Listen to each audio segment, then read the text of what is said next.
back for story time, and I have got my daughter Brooke, who for one of her assignments for school is supposed to pretend she is a teacher and read a story. So I thought, what better way for her to get her assignment done and us to have a story today than for her to read the book to us.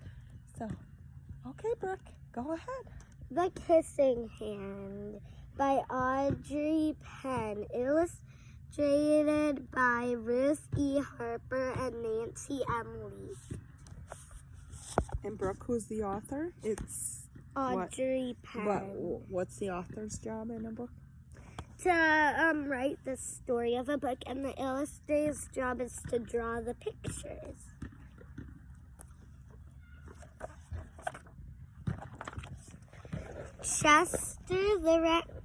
Chester Raccoon stood at the edge of the forest and cried, "I don't want to go to school," he told his mother. "I want to stay home with you, and I want to play with my friends and play with my toys and read my books and swing on my swing. Please, may I stay home with you?" Mom, can I stop and say can you please think about I just want to say, please stop and think about how this might connect to you. Sometimes I don't want to go to school, and sometimes you might not want to go to school, and you might want to stay home with your parents. Sometimes I like to stay home with Mommy. So think about that, and while you listen to the book, please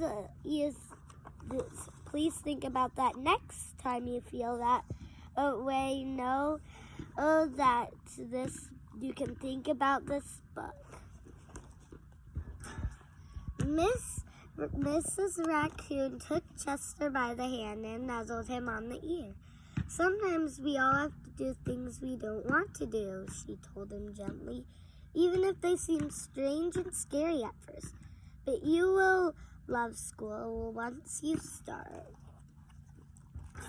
So the mother raccoon's telling the baby, and then have all the birds around.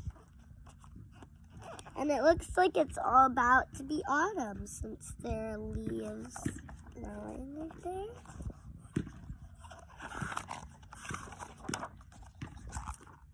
You'll make new friends and play with new toys, read new books, and swing on new swings. Besides, she added, I know a wonderful secret that will make your nights at school seem as warm and cozy as your days at home.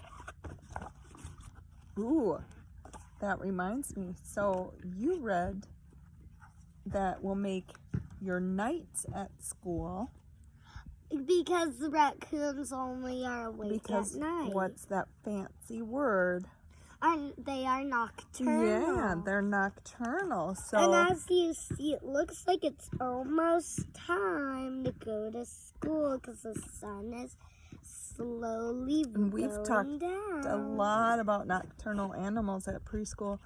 And so, unlike us, we go to school during the day, but the nocturnal animals go to their school at night and sleep during the day.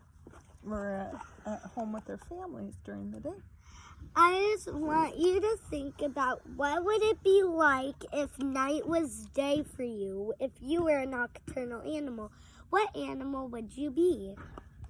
I'm guessing that a skunk is also nocturnal. Yes. Mm-hmm. And then as you see, the little bunnies are hopping. And these are some of the colors of the sunset. And also up here, there are some books that I think they're either possums or rats. And then it looks like this tree is almost ready for autumn. Mm-hmm. Since there's still some green leaves. Chester wiped away his tears and looked interested. "A secret? What kind of secret?" "A very old secret," said Mrs. Raccoon. "I learned it from my mother, and she learned it from hers. It's called the Kissing Hand." "The Kissing Hand?" asked Chester. What's that? I'll show you. Mrs. Raccoon took Chester's left hand and spread open his tiny fingers into a fan and leaned forward, and she kissed Chester's right hand in the middle of his palm. Chester felt his mother's kiss rush from his hand up his arm into his heart. Even his silky black mask tingled with special warmth. As you can see, it shows that the mother raccoon's kiss in the hand by holding Chester's hand, and it kind of has a little bit of a red sparkle to it, and they're little love hearts. And then, as you can see, after the kiss, it shows like what Chester's feeling, and that the love of his mother's kiss is right there.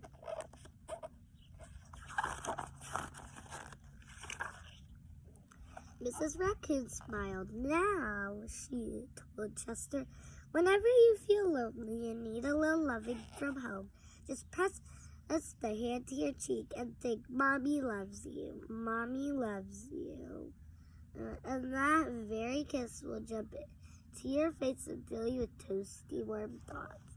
As you can see, Chester's blushing because he feels really happy. Because he loves his mom, just like us kids love our parents because they take care of us. Even though some things that they make us do we don't like, they still care. They're only making us do because they care about us. They want to teach us to live on our own so that one day we can teach our kids to do that. She took Chester's hand and carefully wrapped his fingers around the kiss. Now, do be careful not to lose it, she teased him. But do not worry when you open your hand and wash your food. I promise the kiss will stick. And the reason it's autumn, because for us humans, in autumn is when we start school. And then in the summer it ends.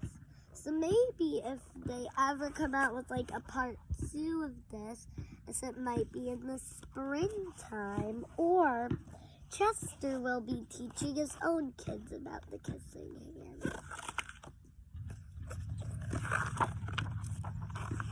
Chester loved his kissing hand, and now he knew his mother's love would go with him wherever he went, even to school. Then he's thinking about all the fun things he could do. And then that night, Chester stood in front of his school and looked thoughtfully. Suddenly, he turned to his mother and grinned. Give me your hand, he told her. Now it's time for school since it's dark and most of the animals are gonna be up. Chester took his mother's hand in his own and unfolded her large familiar fingers into a fan. Next, he leaned forward and kissed the center of her hand. All the animals are staring and watching. There's a bunny, 2 possums in the tree. We have some lightning bugs. Wait, what are they called again? Fireflies. Fireflies. Yeah, lightning bugs. Or called lightning bugs. Some of us older kids call them lightning bugs, and scientists call them lightning bugs.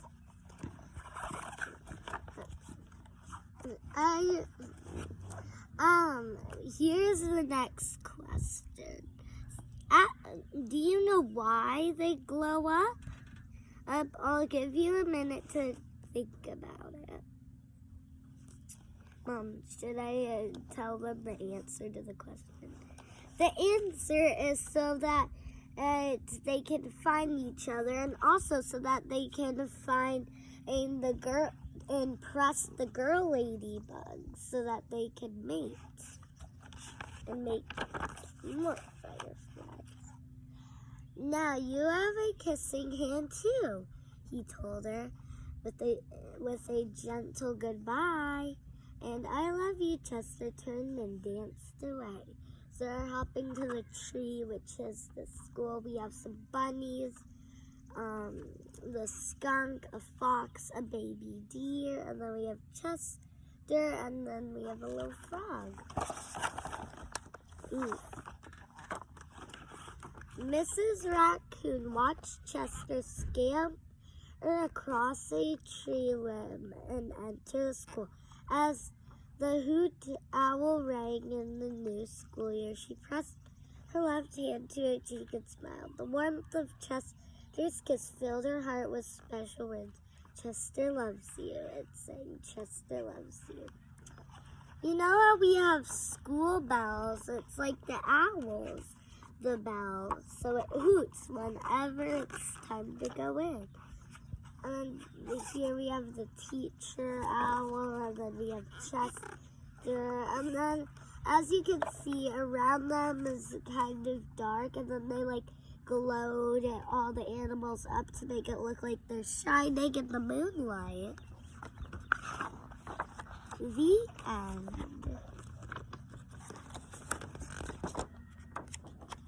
And then I skipped this part. And it says, I love you. Mom, do you want me to ask them any questions? If you'd like. I don't know. Think about how Chester was feeling at the beginning of the book, and then how Chester felt at the end. Was he excited to go to school or not? Tell a grown-up or tell your parents or someone in your house, or just think about the answer. Bye. Stay healthy. We miss you.